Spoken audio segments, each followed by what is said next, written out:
Bismillahirrahmanirrahim. Assalamualaikum warahmatullahi wabarakatuh. Di sini saya Puji Lestari Wahyuningsi akan membahas pembahasan tentang mujmal pada surat Al-Baqarah ayat 228 dan am pada surat Al-Baqarah ayat 275 dalam kitab tafsir Ibnu Katsir. Tafsir Ibnu Katsir, nama lengkap beliau adalah Ismail bin Umar bin Katsir Al-Qurashi Ad-Damaski, adalah seorang hafiz, ulama, dan pemikir. Beliau lahir pada tahun 1300 Masehi di Busra, Suriah, dan wafat pada tahun 1372 Masehi di Damaskus, Suriah. Mazhab yang diyakini oleh beliau adalah mazhab Syafi'i. Beberapa karya tulisnya yaitu tafsir Al-Quran Al-Azim atau biasa kita sebut dengan tafsir Ibnu Katsir dan Al-Bidayah wa An-Nihayah. Penafsiran tafsir Ibnu Katsir menggunakan metode periwayatan. Para ulama menetapkan bahwa periwayatan di dalam kitab ini masuk dalam kategori paling sahih. Di dalam kitab ini terdapat banyak kisah Israiliyat. Ibnu Katsir memasukkan kisah-kisah Israiliyat sebagai pengetahuan tambahan dalam kitabnya ini. Ia menambahkan kisah-kisah Israiliyat berlandaskan kepada hadis yang diriwayatkan oleh Imam Bukhari dari Abdullah bin Amr. Selanjutnya penjelasan mujmal. Mujmal ialah suatu lafaz yang belum jelas, yang tidak dapat menunjukkan arti sebenarnya apabila tidak ada keterangan lain yang menjelaskan. Secara etimologi, al-mujmal berarti global atau tidak terperinci secara umum dan keseluruhan, atau bisa juga sekumpulan sesuatu tanpa memperhatikan satu persatunya. Menurut istilah, terdapat beberapa redaksi yang diberikan beberapa ahli usul berikut ini. Menurut Hanafiyah, mujmal adalah lafaz yang mengandung makna secara global, di mana kejelasan maksud dan rinciannya tidak dapat diketahui dari pengertian lafaz itu sendiri, melainkan melalui penjelasan dari pembuat syariat, yakni Allah SWT dan Rasulullah. Sedangkan menurut jumhur ulama usul fiqh, mujmal adalah perkataan atau perbuatan yang tidak jelas petunjuknya.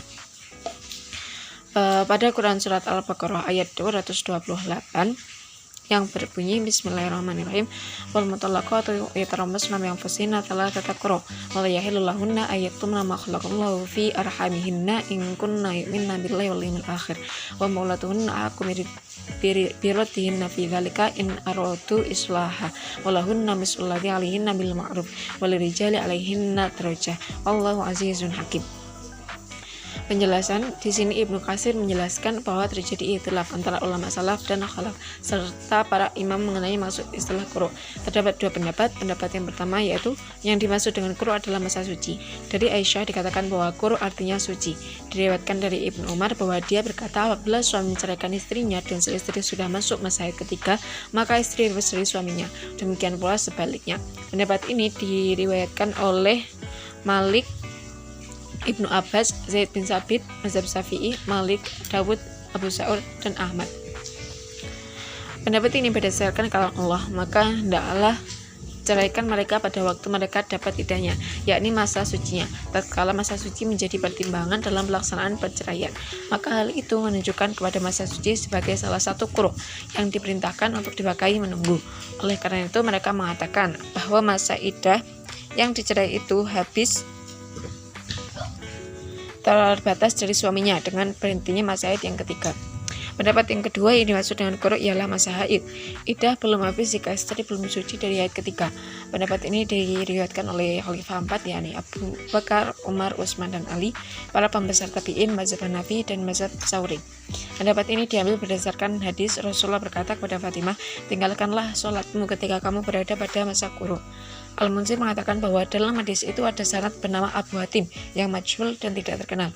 Syekh Abdul Umad berkata tidak ada perselisihan antara para ahli bahasa Arab dan ahli fikih bahwa quru dapat berarti haid dan dapat berarti suci.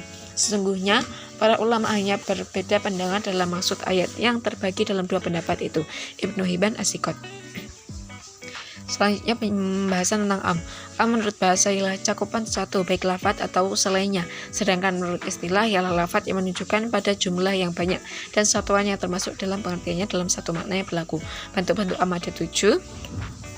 Kemudian pada Quran surah Al-Baqarah 275 yang berbunyi Bismillahirrahmanirrahim, alladzina yaquluna riba la yaqumuna illa kama yaqumul ladzi yatakhabbathu syaitanu minal mas dzalika bi annahum qalu innamal bai'u mislu riba wa halallahu al-bai'a wa harrama riba faman ja'ahu mau'izatun min rabbih fantaha falahu ma salaf wa amruhu ilallah wa man 'ada fa ulaika ashabun fiha khalidun. Penjelasan dalam ayat ini terdapat kata al-bai'ah yang mencakup semua jenis jual beli.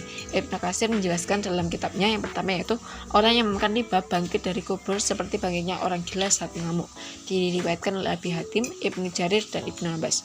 Allah menghalalkan jual beli dan mengharamkan riba bagi orang yang pernah melakukan riba, orang-orang yang telah sampai kepadanya larangan dari Tuhannya lalu berhenti, maka baginya apa yang telah diambilnya dahulu. Masalah riba merupakan masalah yang paling muskil bagi mayoritas ulama. Harus menjaga dari hal-hal yang syubhat, seperti salah satu hadits Nabi, Nabi Muhammadil Hasan bin Ali bin Abi Thalib Sid Rasulullah SAW wa rayhanatihi radhiyallahu anhu maqala hafidtu min Rasulillah sallallahu alaihi wasallam da'ma yaribka ila ma la yaribuka. Rawahu Tirmidzi wa Nasa'i wa qala Tirmidzi hadits hasanun shahih. Mungkin cukup sekian dari saya. Bila ada kurangnya mohon dimaafkan.